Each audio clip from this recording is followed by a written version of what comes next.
வணக்கம். Hi friends. இப்போது நாம் என்ன செய்ய போகிறோம் அப்படின்னா, இது சிலம்பம் வந்து கொம்பு வந்து அடிப்படையில் எப்படி பிடிக்கணும் அப்படின்றத பார்க்க போகிறோம். ஸோ இது வந்து பார்த்திங்க அப்படின்னா என்னுடைய ஹைட்டுக்கு இந்த கணுக்கால் பக்கத்துலேருந்து வச்சு அப்படி சொன்னால் அது வந்து எங்கே இருக்குது அப்படின்னா இந்த காது வரைக்கும் இருக்குது. நேராக வச்சு அப்படின்னு சொன்னால் கொஞ்சம் இந்த நெத்தி போட்டு வரைக்கும் இருக்குதுங்க. நம்ம சூஸ் பண்ணுறது வந்து பார்த்திங்க அப்படின்னா மூக்கோட இந்த மொழி வரைக்கும் சூஸ் பண்ணலாம், அப்படின்னாட்டி காது இந்த இடத்து வரைக்கும் நம்ம சூஸ் பண்ணிக்கலாம். ஸோ இதை வந்து பார்த்திங்க அப்படின்னா ரெண்டு பக்கமும் ஆல்மோஸ்ட் ஒரே சைஸ் தான் இருக்குது. நான் பிடிக்க போகிறது எங்கே அப்படி சொன்னால் ஒரு ஜான் இந்த பாருங்கள், என்னுடைய கையளவில் ஒரு ஜான் இந்த இடத்துல பிடிச்சிக்கிறேன். திரும்பவும் நம்ம இங்கேருந்து என்னுடைய கை அளவில் அரை அடி தள்ளி இந்த பக்கம் பிடிக்கிறோம். ஸோ ஆக்சுவலி இப்படி பிடிக்கக்கூடாது.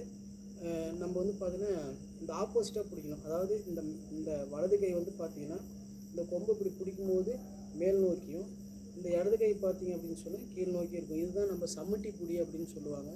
நம்ம வழக்கமாக பார்த்தோம்னு சொன்னால் அந்த கல் ஓடிக்கிறவங்களாம் வந்து பார்த்தோம்னா பெரிய சுற்றி வச்சுருப்பாங்க. அது வந்து கிராமப்புறங்களில் சம்மட்டி அப்படின்னு சொல்லுவாங்க.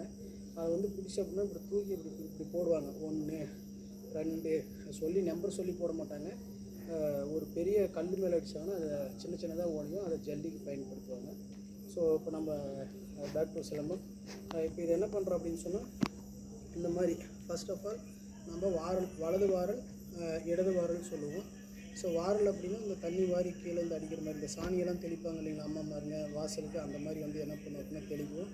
இன்னும் கிராமப்புறங்களில் ஒன்று உள்ளே போனப்போ விவசாயிகள்லாம் பார்த்தப்போனா உரத்தை வாரி இப்படி அடிப்பாங்க. உரம் யூரியா இந்த மாதிரி சமாச்சாரங்கள்லாம் வந்து வாரி இப்படி அடிப்பாங்க. ஸோ அந்த மாதிரி இது விசிறி அடிக்கிறதுனால நாம் இதை வாரல் அப்படின்னு சொல்லுவோம். இப்போ என்னுடைய வலது கால் இது. இந்த வலது கால் என்ன செய்கிறோம் அப்படின்னா இந்த பக்கம் திருப்பி வச்சுருக்கிறேன். ஸோ இது வந்து பார்த்திங்க அப்படின்னா இந்த ஆங்கிளில் எனக்கு 90 டிகிரி இருக்குது. 90 டிகிரினா அதே போல் இந்த பின்னாடி கால் பார்த்திங்க அப்படின்னா இந்த ஆங்கிள் இருக்குது பாருங்கள். இந்த ஆங்கிளில் இது இருக்குது. அப்படியே ஆப்போசிட்டாக வந்தீங்க அப்படின்னு சொன்னால் இந்த பக்கம் இது. ஸோ இதுக்கும் இடைப்பட்ட மேக்ஸ் படிக்கிறவங்களுக்கு தெரியும், இது வந்து 90 டிகிரி அப்படின்னு சொல்லுவோம். இப்போ என்ன பண்ணுறோம் அப்படின்னா என்னுடைய இந்த முன்னாடி காலை மடக்கி இருக்கணும், பின்னாடி கால் வந்து பார்த்திங்கன்னா ஸ்ட்ரைட்டாக இருக்கணும். இது வந்து ரொம்ப பேலன்சிங்காக இருக்கக்கூடாது. சும்மா ஒரு நார்மலான பேலன்சிங்கில் இருந்தால் போதும். ரொம்ப நல்லா ஃப்ரீயாக விடணும். பாருங்கள், ஃபஸ்ட் ஒன் கீழேருந்து விடுறோம். என்னுடைய வயிற்று பகுதி இது. அதாவது வயிற்று பகுதின்றத விட வலது கால் இருக்கும்போது வாரல் போட்டோம் அப்படின்னா இடதுபுறமாக வரணும். ஸோ பாருங்கள், வாரல் அப்படி போடுறோம். ஸோ இன்னும் கொஞ்சம் கம்ஃபர்டபுளாக இல்லை அப்படின்னு சொன்னால் காலை பக்கம் சேர்த்து வச்சுக்கலாம். ஆனால் இந்த கால் வந்து என்ன பண்ணிடக்கூடாது அப்படின்னா 45 டிகிரிக்கு திரும்பிடக்கூடாது. ஸோ கம்பல்சரியாக என்னவாக இருக்கணும் அப்படின்னு சொன்னால் ரெண்டும் ஒன்றுக்கு ஒன்று செங்குத்தாக இருக்கணும். 90 டிகிரி இருக்கணும்னு சொல்கிறோம். பாருங்கள், 1 2 வாரல் வாரல் வாரல் வாரல் வாரல் வாரல் வாரல் வாரல் வாரல் வாரல் வாரல் வாரல் வாரல். இப்போது இந்த ஷோல்டர் வந்து ரொம்ப டைட்டாக வச்சிடக்கூடாது, ரொம்ப லூஸாக வைக்கணும். அதே போல் கொம்பையும் வந்து பார்த்திங்க அப்படின்னா ஓரளவுக்கு ஃப்ரீயாக விட்டு அதே வந்துடும். பாருங்கள், மேலேருந்து நீங்கள் எதுவுமே செய்ய தேவையில்லை. அப்படியே விட்டிங்கன்னா இந்த மேலே வரைக்கும் போகும். திரும்ப இங்கே இருக்கிறது ஒரு செஸ்ட் ஒரு ரொட்டேட் பண்ணி விட்டிங்க அப்படின்னா இது கீழே வந்துடும்.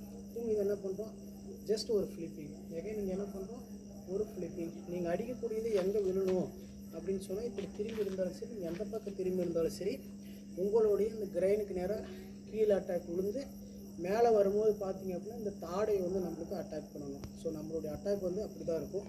இப்போ பாருங்கள், இப்போ திரும்பவும் கொடுக்குறேன். இப்போ நான் இப்படி திரும்பணும்னு சொன்னால் என்னுடைய கிரைனுக்கு நேராக அடிக்கணும். பாருங்கள், மேலேருந்து விட்றோம் ஃப்ரீயாக, வாரல் மேலே போயிடுச்சு, திரும்பவும் வாரல் திரும்பவும் வாரல் திரும்பவும் வாரல்.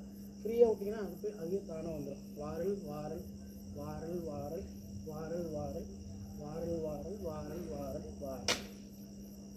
இப்போ அதே போல் இப்போ இடது பக்கம் திரும்புன்னு வச்சுக்கோங்க.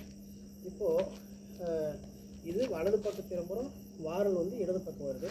ஸோ சேம் கைண்ட் இப்போ நான் என்ன பண்ணுறேன் அப்படின்னா என்னுடைய லெஃப்ட் லெக் இது. அப்போ என்ன பண்ணேன் அப்படின்னா அதுக்கு ஆப்போசிட்டாக வரும். அதாவது வயிற்று பகுதி என்ன செஞ்சுருக்கோம் அப்படின்னு சொன்னால் வலது பக்கமாக வரும். இது பாருங்கள், நல்லா ஃப்ரீயாக விடுறோம்.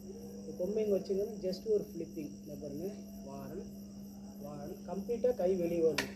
வாரல் வாரல் வாரல் வாரல் வாரல் வாரல் வாரல். இது ஆட்டோமேட்டிக்காக என்ன பண்ணும் அப்படின்னு சொன்னால் ஃபாஸ்ட்டாக போயிடும். ஃபஸ்ட்டு உங்களுக்கு வந்து ஸ்லோவாக தான் வரும். ஸ்லோவானா காலை ஊட்டி கொடுக்கணும். பாருங்கள், இங்கே இருக்கிறது இந்த காலை ஊட்டி இப்படி ஒரு வாரல். இந்த வாரல் அடிக்கும்போது மட்டும் ஃபஸ்ட்டு உங்களுக்கு வந்து கீழே உயிர் நாடி அப்படின்னு சொல்ல முடியுங்களா, உச்சநெறி அப்படின்னு சொல்லுவாங்க பழக்கத்தில். அந்த மாதிரி கிரைனில் அடிச்சுட்டு அதுக்கப்புறம் திரும்பவும் தாடி அட்டாச் பண்ணிட்டு திரும்பவும் இதில் ஒரு ரொட்டேஷன். அதே மாதிரி உயிர் நாடி கிரைண்ட் அப்படி சொல்கிறோம். வாரல் வாரல் வாரல் வாரல் வாரல் வாரல் வாரல் வாரல் வாரல் வாரல் வாரல். திரும்ப வணங்குறது சாதாரணமான வணக்கம் தான். இதை பாருங்கள், விட்டிங்க அப்படி சொன்னால் வந்துடும் வணக்கம். திரும்ப நம்ம சிலம்பம் கொம்பு எடுத்துக்கலாம்.